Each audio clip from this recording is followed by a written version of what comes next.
Hello, আসসালামু আলাইকুম guys, কেমন আছেন? আলহামদুলিল্লাহ, আপনাদের সাথে আপু রান্নাঘর থেকে। দেখেন, এখানে আমি সরিষা তেল অ্যাড করে দেবো। পেঁয়াজ কুচি দিয়ে দিয়েছি কড়াইতে, সরিষা তেল অ্যাড করে দেবো। আমি তেলাপিয়া মাছ বোনা করব।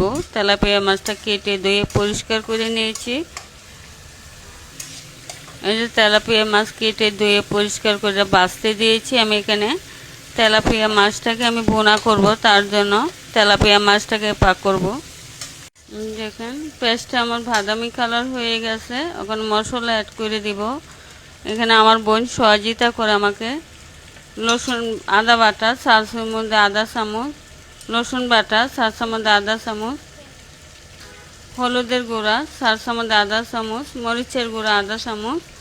এখন পরিমাণ মতো লবণ। মশলা আমি ভালো করে 5 মিনিট কষায় নিব। আমি জিরার গুঁড়াটা পরে দিব। আমি আর কোনো মশলা অ্যাড করব না মাছের মধ্যে, অত মশলা ভালো লাগে না। একটু পানি অ্যাড করে দিব।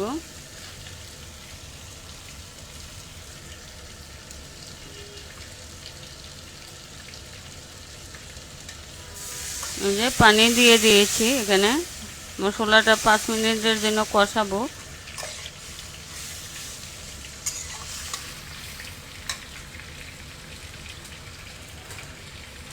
মশলা আমার কষানো হয়ে গেছে। আমি তেলাপিয়া মাছটি এখন বেজে রেখেছিলাম, এই সবগুলো মাছ দিয়ে দিব এখানে। দেখেন,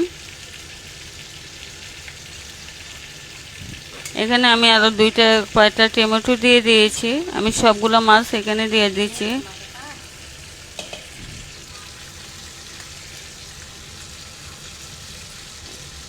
এই যে একটু পানি অ্যাড করে দিব এখন। এই যে এখন আমি পানি অ্যাড করে দিব।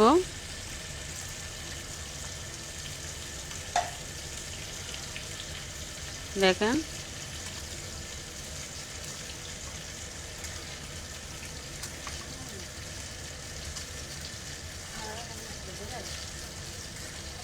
একটা বড় মাছ, একদম তাজা মাছ, ভেঙে যাচ্ছে মাছটাকে, তাই পানি অ্যাড করে দিয়েছি। আমি 10 মিনিটের জন্য রেখে দিব ঢাকনা দিয়া।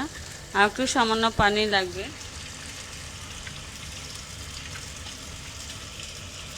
দেখেন, পানি অ্যাড করে দিয়েছি। আমি এখন 10 মিনিটের জন্য ঢাকনাটা রেখে দিব। পরে কয়টা কাঁচামরিচ দিয়ে দিব এখানে। দেখেন, আলহামদুলিল্লাহ, আমার তেলাপিয়া মাছটা কত সুন্দর বোনা হয়েছে। সবসময় আমি নিজে চেষ্টা করি অন্যরকম পাক করতে। দেখেন, আলহামদুলিল্লাহ।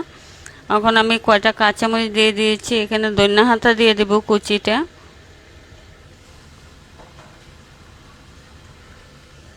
দেখেন, সবসময় আমি চেষ্টা করি নর্মাল পাক করতে। আমাদের বাসায় নর্মালি পাক করা হয় সবসময়। এই যে তেলাপিয়া মাছটা আলহামদুলিল্লাহ কত সুন্দর হয়েছে বোনাটা। আমার মশলা কম দিয়েছি। আমি সব কিছু মশলা কম দিই। এখন ধনিয়া পাতা কুচি দিয়ে আমি গ্যাসটাকে বন্ধ করে দেব। আপনাদেরকে ডিশে ডেইলে দেখাইতে পারলাম না। এই যে দেখেন, এখানে আমার বোন সহযোগিতা করতেছে। ধনিয়া পাতা কুচিটা আমার তরকারিটা হয়ে গেছে গা, তেলাপিয়া মাছটা এখানে। আলহামদুলিল্লাহ, দেখেন, আমি চেষ্টা করি অন্যরকম পাক করতে। আমি মশলা একদম কম দেওয়ার চেষ্টা করি সবসময়। দেখেন, আলহামদুলিল্লাহ কত সুন্দর হয়েছে আমার তরকারি। যখন আমি গ্যাসটাকে বন্ধ করে দিব, আমি এখানে শেষে জিরার গুঁড়াটা দিয়ে দিয়েছিলাম 1 টেবিল চামচ। আপনার এক সময় চেষ্টা করবেন শেষে মাছের মধ্যে একটু জিরার গুঁড়া দেওয়ার জন্য। আমি এই যে জিরার গুঁড়াটা দিয়ে দিয়েছিলাম। আলহামদুলিল্লাহ কত সুন্দর হয়েছে।